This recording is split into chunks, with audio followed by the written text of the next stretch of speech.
नवाज शरीफ ठंडे मिजाज के सियासतदान हैं और इतने जज्बाती नहीं है कि महज हुकूमत के चैलेंज करने पर पाकिस्तान वापस आ जाए।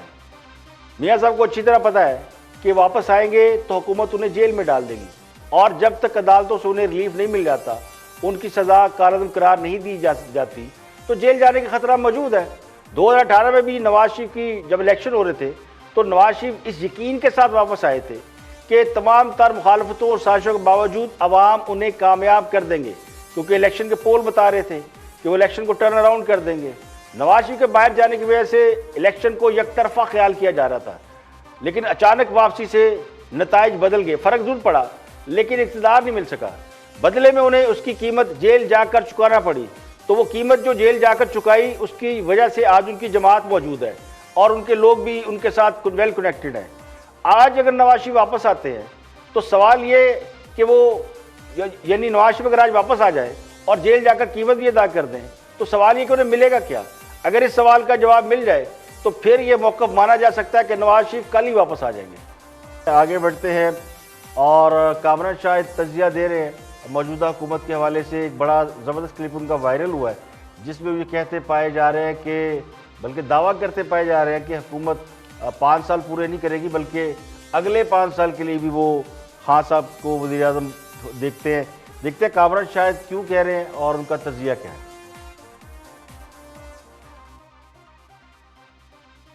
है। दावा करने में जो है या बात बढ़ चढ़ के करने में कोई किसी को कोई कदगद नहीं है, लेकिन कई दावे ऐसे होते हैं जिसके ऊपर दूसरा बंदा जो है वो हंसने के सिवा कोई चारा नहीं होता। कल के प्रोग्राम में मैं बहुत हंसा और आज जो है वो एहसन इकबाल साहब के बयानात पे जो है हंस के, बल्कि मैं क्या बहुत से लोग जो सुन रहे होंगे वो लोट फोट होने में मजबूर हो गए होंगे। वो जो बयान दे रहे हैं कि आईनी तौर पर इस हुकूमत को गिराएंगे, ये बयान सेल्फ डिफीटेड है, ये बयान सेल्फ कॉन्टेंट के बगैर है। ये बयान देने वालों को दिल और दिमाग दोनों को पता है कि वो ऐसा नहीं कर सकेंगे और इसकी वजह ये नहीं है कि वो आईनी तौर पे हुकूमत गिरा नहीं सकते। पहली बात तो वो आईनी तौर पे हुकूमत गिरा नहीं सकते, तो नंबर्स उनके पास नहीं है। लेकिन मैं ये कहता हूँ कि हंसने की बात इसलिए थी इनके बयानात पे कि अगर इनके पास 2/3 मेजोरिटी भी आ जाए ऑपोजिशन के पास, ये मैं बड़े वसूख से कह रहा हूँ, तो उसके बावजूद भी ये गवर्नमेंट का बाल बेका नहीं कर सकते। ये गवर्नमेंट तो रहेगी अगले 3 साल तक और उसके बाद भी यहाँ तक मैं देख रहा हूँ दूर दूर तक अगले 5 साल भी ये गवर्नमेंट रहेगी। तहरीक इंसाफ के मुतालिक मैं पहले मुबारकबाद दे चुका हूँ कि इमरान खान साहब जो हैं वो चांद चढ़ाएं या चांद उतारें, उनकी गवर्नमेंट ये 3 साल भी पक्की है और जिस तरह का मैं मंजरनामा देख रहा हूँ तो अगले 5 साल जो अगला इलेक्शन है वो जीत सकते हैं और हुकूमत कर सकते हैं। देखिए, अल्लाह करे हुकूमत ऐसी अच्छी कारकर्दगी का मुजाहरा करे कि अगले पिछले तमाम रिकॉर्ड तोड़ दे, गवर्नेंस की ऐसी मिसालें कायम करे कि उसकी पहले कोई मिसाल ना हो। हाँ साहब अपने तमाम वादे पूरे कर दें और उनको कोई यू टर्न कहने की हिम्मत ना कर सके, तो मुल्क में कोई बेरोजगार ना रहे, सरमायाकार को ये खौफ ना रहे कि रिश्वत देने या फाइल को पहिए लगाए बगैर उसका कोई काम नहीं होगा, ज़राए आमदन इतने हों कि महंगाई बिल्कुल महंगाई ना लगे, निसाब को एक करने का वादा पूरा हो जाए, करोड़ नौकरियां 50 लाख घर बन जाएं और जहांगीरी तरीन समेत चीनी में करप्शन करने वाले सारे अंदर हो जाएं। अस्पतालों में अद्वियात बेशक मुफ्त ना मिलें मगर अवेलेबल ज़रूर हों। तो फिर कौन कमबख्त ये चाहेगा कि ऐसे हुक्मरान को 5 साल बाद हटा दिया जाए, फिर 5 या 10 साल तो छोड़े। हाँ साहब को ताहयात इक़्तिदार में रहना चाहिए। अगर ये सारे काम ना भी हों, फर्ज कर ले हाइपोथेटिकली कि जो मैंने बातें की हैं अगर ये भी ना हो सके और ना होने की कोई उम्मीद भी ना हो और इसके बावजूद ये तासर दिया जा रहा हो कि खान साहब को किसी मंसूबे के तहत इक़्तिदार में लाया गया है कि वो अगली मुद्दत के लिए भी वज़ीर-ए-आज़म होंगे, तो ये तासर देने वाले दरअसल ये बताने की कोशिश कर रहे हैं, या मैं उसका तर्जमा करूं कि शायर ये कहने की कोशिश कर रहा है कि खान साहब की जो इक़्तिदार की मुद्दत है उसका ताल्लुक कारकर्दगी से नहीं है बल्कि चॉइस से है। इसका फैसला रायामा ने नहीं करना बल्कि ख्वास की ख्वाहिश से है, जिन्हें इस बात से कोई गरज नहीं कि परफॉर्मेंस ज़ीरो है या अवाम पिस रहे हैं। गर्ज उस बात से है कि जिन्हें मुस्तरद कर चुके हैं उन्हें दोबारा इक़्तिदार में नहीं लाना। इसी से मिलती जुलती बात कुछ हमारे दोस्त भी कर रहे हैं, उनका एंगल देखते हैं कि वो किस नुक्ता नज़र से ये बात कर रहे हैं। रिपोर्टर्स, पहली बात यह है कि नून लीग ये समझती है कि 2 साल में पीटीआई जो है इसने अपनी कारकर्दगी के पेश नज़र बावजूद वो इसकी पॉपुलैरिटी में इजाफा नहीं हुआ, और पंजाब चूँकि बड़ा सूबा है और यहाँ नून लीग वेल इंटेंस्ड है, वो समझते हैं कि अगले 6 महीने साल के अंदर इलेक्शन हो जाएं तो पीटीआई अपना ये नुकसान कवर करने की पोजीशन में नहीं है और नून उसको वापस पावर में गेन हो सकती है, ताकत में आ सकती है। पीपल्स पार्टी समझती है कि किसी किस्म के इलेक्शन जो है उनको कोई फ़ायदा नहीं देंगे, बल्कि सिंध के अंदर जो सूरत हाल पैदा है वो सिंध में कर सकते हैं। बिल्कुल। लिहाजा एक तो दोनों का मीटिंग पॉइंट नहीं है। तीसरा ये बड़ी अहम बात है कि नून ये समझती है कि जितना भी पीटीआई के अंदर गंदे अंडों ने और गलत पॉलिसियों ने नुकसान करना था पीटीआई का, वो अब लो स्टेप पर चली गई है। It can not go further. क्यों? इमरान खान ने यह फैसला कर लिया कि मेरे हों या बगाने हों, मैंने किसी चोर कच्चे चक्के को, करप्ट को नहीं छोड़ना, और उसके नतीजे में उनका ग्राफ ऊपर जाना है और प्रो पॉलिसीज लेके वो आने वाले हैं और आपको अगले 1 महीने में इसके रिजल्ट नजर आ जाएंगे। लिहाजा वो कहते हैं कि इनको अगर अभी पकड़ लें तो पकड़ लें, बाद में ये अगली टर्म भी पीटीआई ले जाएगी। ये दोनों के दरमियान बहुत बड़ा यानी सोच का इख्तलाफ है। देखिए, अभी तो ये नहीं मालूम कि हुकूमत 5 साल पूरे करेगी या नहीं, और अगर करेगी तो उसकी बुनियाद क्या होगी। कारकर्दगी को देखे तो 5 साल पूरे होते नजर नहीं आते, लेकिन खुशगुमानों को ये खुशगुमानी है कि इतनी अच्छी कारकर्दगी पर कहीं इससे भी अगले 5 साल ना मिल जाएं। तो अगर मौजूदा कारकर्दगी की बुनियाद पर हुक्मरान और उसके हमायती ये समझ रहे हैं कि अगली टर्म भी मिल जाएगी, तो इस हिसाब से तो फिर मीर जफरुल्लाह जमाली को या मोहम्मद खान जो मरहूम को लाइफ टाइम प्राइम मिनिस्टर रहना चाहिए था। हौसला है उन लोगों को जो ना इस बात पर शर्मिंदा है कि 2 साल में क्या किया, और ना इस बात पर परेशान है कि क्या हो रहा है। उल्टा हर महीने ट्रक की नई बत्ती जला दी जाती है कि बस आज से हालात ठीक हो रहे हैं, हो जाएगा, हो रहा है, होने वाला है, ये होने वाला है, वो होने वाला है। अब खान साहब ने फैसला कर लिया कि जितना गन डाल लिया था वो डलना था, डल चुका, अब कुछ ठीक होगा। तो सवाल ये है कि इन 2 सालों में जो बिलियन ऑफ रुपीस का नुकसान हुआ है, इसका जिम्मेदार कौन है? अब ना डॉलर ने वापस आना है, ना कीमतें वापस होंगी। 2 साल में जो लोग बेरोजगारी के गिरदाब में फंस चुके हैं, उनका क्या होगा? उनका जिम्मेदार कौन है? चोरों और करप्टों को 2 साल तक जो लूटमार की इजाजत दी गई है और किसी एक करप्ट को भी नहीं पकड़ा गया, उसका जिम्मेदार कौन है? उसकी भरपाई कौन करेगा? तो जो 2 साल में भी कुछ नहीं कर सके, अब भी सिर्फ बातें ही कर रहे हैं, वो ये वाली मुद्दत पूरी कर लें तो मैं तो समझता हूँ कि ये बहुत बड़ी कामयाबी है। यहाँ पे लेंगे एक ब्रेक, और ब्रेक के बाद वापस आएंगे और भी हम मौजूआत आपके साथ शेयर करेंगे। हमारे साथ रहिए। Welcome back. आप देख रहे हैं प्रोग्राम इख्तिलाफ राय और मैं इफ्तिखार काज़मी। ब्रेक के बाद हाजिर खिदमत है। आगे बढ़ते हैं। नवाज शरीफ की वापसी और अदालत की तरफ से उन्हें तलब किए जाने के अहकामात के बाद बहुत से सवाल उठ रहे हैं। हुकूमत के बहुत से लोग अब तक ये इसरार कर रहे हैं कि नवाज शरीफ की बीमारी फेक है, जो कि अदालत नहीं कहती, लेकिन हुकूमत ये कहती है। डॉक्टर शहबाज गिल इस पर मज़ीद दावे कर रहे हैं। देखते हैं कि वो क्या फरमाते हैं। हुकूमत के तर्जमान है डॉक्टर शहबाज गिल साहब। मीडिया को मैं हल्फन कहता हूं, आपके मीडिया के लोगों को पता था वो बीमार नहीं है। आप मुझे इधर स्क्रीन पे बेहतर नहीं होगा, मैं आपको बता दूंगा मुझे हल्फन पता नहीं था कौन कौन फीड होता था उनसे। अच्छा, आपको पता है कौन कौन किस किस को पता था? सबको पता था वो बीमार नहीं है। उन्होंने रिपोर्ट्स मैनेज की, फेक रिपोर्ट्स उन्होंने ब्रिंग की। उन रिपोर्ट्स के ऊपर डॉक्टर्स का ओपिनियन तो बनना था, उसके ऊपर एक पूरी मीडिया कैंपेन की गई। इसी गवर्नमेंट से अदालतों ने पूछा आप उनकी जिंदगी की जमानत देते हैं? इसी हुकूमत से अदालतों जिंदगी की जमानत देते हैं। हुकूमत को एक ड्रैकोला बना के पेश किया गया कि वो नवाज शरीफ की जिंदगी के साथ खेल रहे हैं। एक पूरा माहौल, एक पूरी माफिया ने क्रिएट किया। जब वो पूरा माहौल खड़ा हुआ तो इंसानी हमदर्दी पे हुकूमत ने जाने दिया कि इफ 1% भी इसमें दुरुस्तगी हुई और एक बंदे की जिंदगी को कोई नुकसान हो गया तो क्यों एक बंदा जो इंसानियत के नाम पे इजाजत हो तो आगे चला जाऊं, नाम इमरान खान है, वो क्यों संभाले? आप शर्म हुकूमत को दिला रहे हैं, उस बंदे को नहीं दिला रहे जो 3 आप दिला रहे थे। मैंने तो बात ही नहीं की। गुनगुनाते हुए झूठ बोल के वहां गया, ये आपका रोल था ना, आप दिलाते। ये मुद्दा तो आपने उठाना था। आज भी मुद्दा आप इस तरीके से उठा रहे हैं कि जो झूठ बोल के गया वो हीरो है और दूसरे लोग विलन है। अच्छा शहबाज भाई, बात होगी आपकी। यही तो मैं कह रहा हूं, आपकी बात हो गई। यही तो मैं कह रहा हूं। पहली बात, बिल्कुल। अब मैं मदर साहब के पास जा रहा हूं। जवाब कभी अदालतों पर डालते हैं, कभी डॉक्टरों को झूठा करार देते हैं, और अब मीडिया पर गुस्सा निकाला जा रहा है कि मीडिया को मालूम था नवाज शरीफ बीमार नहीं है। मैं ये बिल्कुल नहीं कहता कि कोई शर्म होती है, मगर कहना पड़ेगा कि जब मीडिया खान साहब के 126 दिनों का धरना दिखा रहा था और मीडिया पीटीआई की या तहरीक इंसाफ की एक्टिविटी दिखा रहा था, तो उसकी तारीफ में ज़मीन व आसमान के खिलाफे मनाए जा रहे थे कि बड़ा आज़ाद मीडिया है, बड़ा ज़बरदस्त मीडिया है, उसमें मीडिया बहुत अच्छा था, बड़ी तारीफ़ी होती थी मीडिया की। तो बदकिस्मती से हमारे यहाँ ये रवायत रही है कि गिरा गधे से गुस्सा कुम्हार पर। पहले इंसानी हमदर्दी का नारा लगाकर हाई मॉरल ग्राउंड ले रहे थे, तारीफ़ें से बैठ रहे थे, ओ हमने बड़ा अच्छा काम किया, इंसानी हमदर्दी पे नवाज शरीफ को बाहर भेज दिया। अब आंखों से बगदाद के शोले और मुंह से झाग निकल रही है। यानी जो हुकूमत ये इतराफ़ करे कि वो लाइल्म है, तो उसे हुकूमत करने का हक क्या है?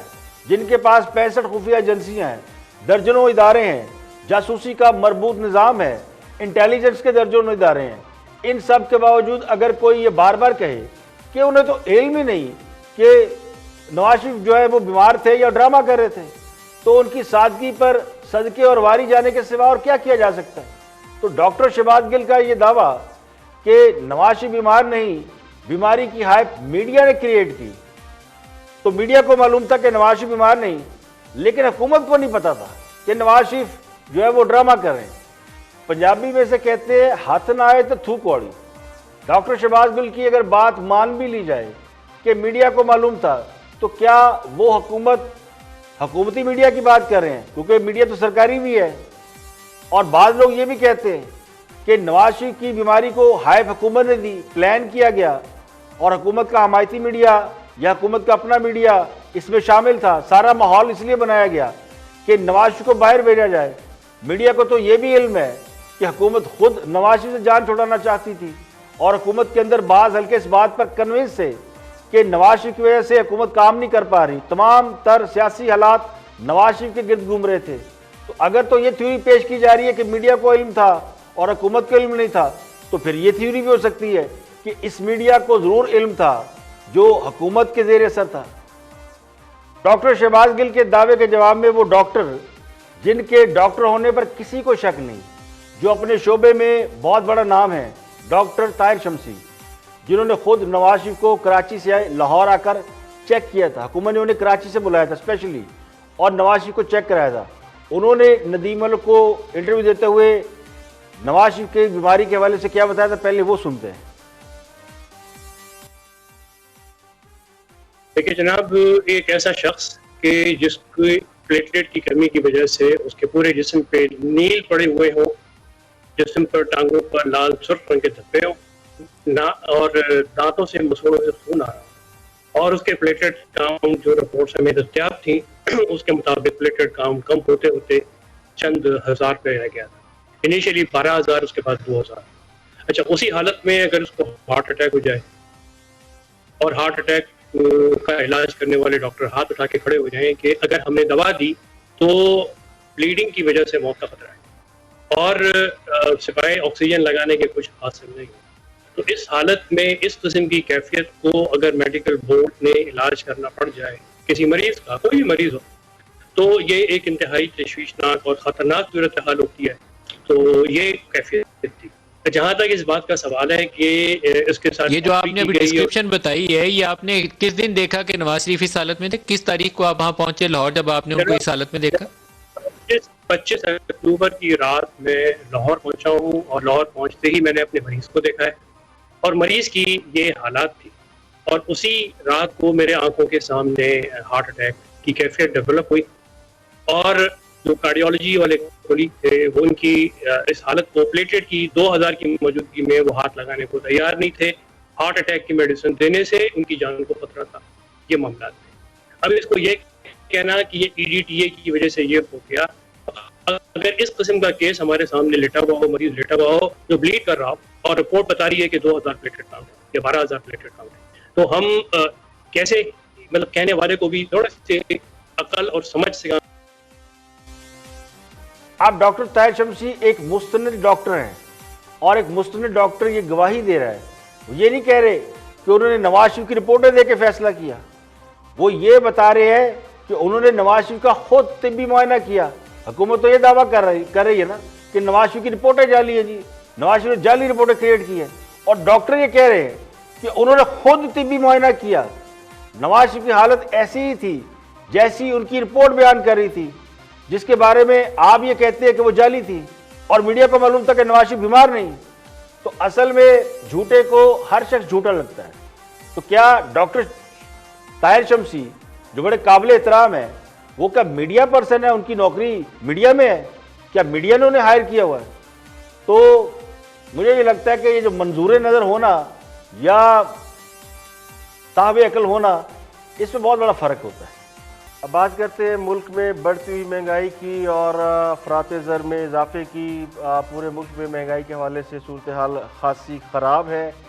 इसके अलावा चूँकि हुकूमत से सवाल जब भी पूछा जाता है महंगाई के हवाले से तो उनका जवाब सबको पता है क्या होता है। तो शेख रशीद ने एक इंटरव्यू दिया कामरान शाहिद को, उनसे भी ये सवाल पूछा गया है महंगाई के हवाले से और हुकूमत की गवर्नेंस और हुकूमत का जो कारकर्दगी है उस हवाले से जो सवाल पूछे गए, उस पर शेख रशीद ने क्या कहा वो आपको दिखाते हैं।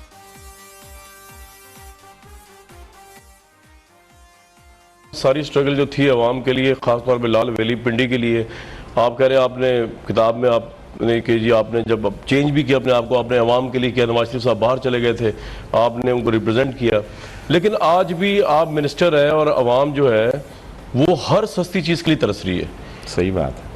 तो इस पे आप प्राइम मिनिस्टर के एक्चुअली बात यह है कि हम लोगों को सही तौर पर एक्सप्लेन नहीं कर सके कि ये सारी महंगाई हमें वो जहेज में दे के गए हैं, हमारे बावजूद इसके कि हमें टीवी पे पूरा टाइम मिलता है, लेकिन हम माशरे को ये यकीन नहीं दिला सके कि वही लोग हैं जिसकी वजह से आज चीनी महंगी हुई है, आज आटा महंगा हुआ है, पाकिस्तान की इकानमी। अब लोगों को यही नहीं पता कि भाई डिफ़ॉल्ट होना क्या होता है। लोगों को तो चाहिए कि उनको कि पाकिस्तान जो है माशी तौर पर जो लोग जिंदा, किसी ने ताजिकिस्तान की आज़ादी की तहरीक नहीं चलाई, उज़्बेकिस्तान किसी ने नहीं चलाई। जब माशी तौर पर रशिया खराब हो गया, बैठ गया, तो वो उसने कहा कि भी जान छुड़ाओ इनसे। सही। सो पाकिस्तान में जो 2 हुकूमतें गुजरी हैं उन्होंने जी भर के लूटा और उसके असरात हमें पे करना पड़ रहे हैं। लेकिन इस साल में इंशाअल्लाह ताला मुझे उम्मीद है कि हम बेहतरी की तरफ जाएंगे, बुरे वक्त और हालात से हम निकल आए। अगर इस साल भी हमने लोगों को मुतमिन ना किया तो हमारे लिए मसाइल पैदा होंगे। पिछली दफ़ा भी आप पे मैंने बड़ा सख्त इंटरव्यू में बातें की थी और जिसकी मुझे बहुत सारे लोगों की नाराज़गी सहनी पड़ी। आज भी मैं सच बोलने का आदी हूँ कि हमें इस साल के अंदर अंदर लोगों को जो शिकायतें हैं वो दूर करनी होंगी। देखिए, महंगाई की जो सबसे बड़ी वजह है वो नाहली, नालायकी और काबिलियत का फुकदान है। आटा, चीनी और दीगर अशियाए खुर्द-ओ-नोश कीमतें इसलिए बढ़ रही हैं कि कीमतें बढ़ाने वालों को रोकने वाला कोई नहीं। चीनी में अरबों रुपए लूटमार करने वालों को अगर सजा दी गई होती तो किसी की हिम्मत ना होती कि असल से ज़ायद कीमत वसूल करे। ना हुकूमतें काम कर रही हैं, ना इंतज़ामिया को पता है कि किस तरह महंगाई को कंट्रोल करना है। अब ज़हीरा अंदोज़ों और गिरा फरोशों को ये अच्छी तरह मालूम है कि जो इनके ऊपर बैठे हैं उन्हें खुद भी अलग मालूम नहीं, तो वो क्या किसी को रोकेंगे। अब महंगाई की वजह से रुपए की जो कदर है वो गिरती है, तो उसकी जिम्मेदार मौजूदा हुकूमत है। यानी अगर कोई ये कहता है कि महंगाई की वजह रुपए की कदर का गिरना है, तो रुपया किसने गिराया, डॉलर किसने महंगा किया? रुपए की कदर तो खुद हुकूमत ने गिराई और इस लालच में गिराई कि हमारी एक्सपोर्ट बढ़ जाएंगी। अब पिछली हुकूमत में तो पागल लोग थे जिन्होंने डॉलर को स्टेबल रखा हुआ था, एक्सपोर्ट हो नहीं रही, यानी रुपया गिरा के भी हमने देख लिया, उससे कोई फायदा नहीं हुआ। क्या एक्सपोर्ट बढ़ी? तो एक्सपोर्ट तो जीरो लेवल पे है। अवाम महंगाई के 2 पार्टों में बिस कर रह गई है। अब 2 साल गुजरने के बाद भी अगर कोई ये राग लाप रहा है कि इसे तो महंगाई विरसे में मिली है, तो इसका मतलब ये है कि बात सिर्फ शिकवे शिकायत तक महदूद नहीं है, ये रोना धोना अब कुछ लोगों की आदत बन गई है। यानी जहां नाकामी हो इसे पिछली हुकूमत पे डाल दो। यहाँ पे लेंगे एक ब्रेक और ब्रेक के बाद वापस आएंगे और भी हम मौज़ूआत आपके साथ शेयर करेंगे हमारे साथ। Welcome back. आप देख रहे हैं प्रोग्राम इख्तिलाफ राय और मैं इफ्तिखार काज़मी। ब्रेक के बाद हाजिर खिदमत है। पहले कोरोना से तबाही हुई और अब अवाम सैलाब के रहम करम पर है। पूछना ये था कि अवाम घबराएं कि ना घबराएं। तब्दीली को सुनामी का नाम देकर इक़्तिदार में आने वालों ने पूरे मुल्क में सुनामी फैला दी। दूसरों पर उंगलियां उठाते हैं तो अपनी चारपाई के नीचे से कुछ ना कुछ निकल आता है। अब कराची में बारिशों पर पिछले कई दिनों से सियासत हो रही है तो खैबर पख्तूनख्वा में सैलाब ये बताता है कि 7 साल KPK में कायम हुकूमत इतना नहीं कर सकी कि हर साल आने वाले सैलाब से लोगों को बचा सके। माली नुकसान तो अलग बात है, ये जो जानी नुकसान हो रहा है उससे कौन बचाएगा। तो सिंध हुकूमत की कारकर्दगी में बारिशों के हवाले से सवाल तो सब उठा रहे हैं और जी भर का सिंध हुकूमत की कमी, कोताही और जो गलतियाँ हैं वो सब हाईलाइट हो रही हैं और वफाक में लोग सर जोड़ कर बैठे हैं कि किस तरह सिंध हुकूमत को बारिशों के हवाले से और कराची में कामों के हवाले से प्रेशराइज कर सके। लेकिन जिस सूबे में खुद हुक्मरान जमात की हुकूमत है वहाँ पर सैलाब में 32 अफराद की जान ले ली है, 34 जख्मी हुए हैं। तूफ़ानी बारिशें और सैलाबी ये यकीनी तौर पर आसमानी आफात है। दरिया नदी नाले यहाँ तुग़यानी आना ये कोई पहली दफ़ा नहीं हो रहा, लेकिन पिछले 7 साल से जो हुकूमत वहाँ मौजूद है उसने सैलाब से बचाव के लिए पिछले 7 साल में क्या किया। अब फिर कल 2-3 रोज से बारिशों के बाद सैलाब है। दरिया नदी नाले भरे हुए हैं, फसलें तबाह हो गई, सड़कें और पुल सब इंफ्रास्ट्रक्चर तबाह हो गया है। मट्टी के तोदे गिर रहे हैं, छतें गिर गई है। पानी में बह जाने से और मुख्तलिफ हादसा में कई लोग जाबाक हो चुके हैं। ये सब कहाँ हो रहा है? खैबर पख्तूनख्वा में। तो खैबर पख्तूनख्वा की हुकूमत से भी तो पूछना बनता है कि उन्होंने सैलाब से बचने के लिए क्या किया। जो करंट सिचुएशन है वो मैं आपको वैसे बता देता हूँ कि नौशहरा और चारसदा में जो दरियाओं के करीब आबादी है वो खाली करा ली गई है और PDMA के मुताबिक हालिया बारिशों के नतीजे में अब तक जो है वो 32 अफराद जाबाक हो चुके हैं जबकि 34 जख्मी हैं। 110 घर जो है वो जुज़वी और 13 घरों को नुकसान पहुंचा है और पूरे खैबर पख्तूनख्वा में आपको जगह जगह पानी नजर आता है। सवात में और दीगर इलाकों में बड़े पैमाने पर तबाही फैली हुई है। तो जो कराची में तबाही हुई है वो भी यकीनी तौर पर बारिशों से, आसमानी अफवाज से और इंफ्रास्ट्रक्चर में जो खामियां थी वो हमें नजर आई हैं। लेकिन जो खैबर पख्तूनख्वा में हो रहा है उसमें भी तो इंफ्रास्ट्रक्चर की खामियों का अमल दखल है कि आपने सैलाबी पानी को कौन सा रास्ता दिया हुआ। हर साल सैलाब आता है, लोग मर जाते हैं और पिछले 7 साल से यही हो रहा है। तो आसमानी अफवाद पर अव्वल तो सियासत करनी नहीं चाहिए और क्रिटिसिज्म भी नहीं करना चाहिए। मैंने सिर्फ इसलिए बात की है कि एक तरफ वफाक की हुकूमत या हुक्मरान जमात सिंध को इस हवाले से पूरा प्रेशराइज कर रही है कि कराची के अंदर जो कुछ हो रहा है, तो खैबर पख्तूनख्वा में जो कुछ हो रहा है उसके हवाले से भी तो गुजारिश की जा सकती है कि ज़रा उधर भी तवज्जो दें और जो प्लान आप कराची के हवाले से बना रहे हैं वो खैबर पख्तूनख्वा के हवाले से भी बना लें। और अगर कराची को आपने आसमानी अफवाज से फ्यूचर में महफूज रखना है, वह नदी नाले साफ़ करने हैं, ड्रेन बनाने हैं, इंफ्रास्ट्रक्चर बिल्ड करना है, तो खुदा के लिए जहाँ आपकी हुकूमत है वहाँ तो ये काम कर गुजरें। अगर वहाँ ये काम हो जाता है तो फिर हम भी कह सकेंगे जनाब देखिए खैबर पख्तूनख्वा में क्या काम हुआ। अब पंजाब का शहर लाहौर या दीगर शहर यहाँ भी बारिशें होती हैं और यहाँ भी कुछ साल पहले यही मनाजर होते थे जो हमने सिंध में देखे हैं, जो कराची में हो रहा है। लेकिन यहाँ पे काम हो चुका है और अब उस तरह की सूरत हाल नहीं है। तो खैबर पख्तूनख्वा में जो कुछ हो चुका है उस पर भी एक नज़र डालने की ज़रूरत है। और कराची में मुलाकात हुई अपोजिशन रहनुमाओं की आपस में और उस पर कुछ चीज़ें सामने आई जिनमें ये भी बात सामने आई कि हुकूमत के ख़िलाफ़ कोई तहरीक चलाई जाएगी। मुजीबुर शामी एनालाइज कर रहे हैं, बहुत सीनियर जर्नलिस्ट है, देखते हैं कि वो क्या फरमाते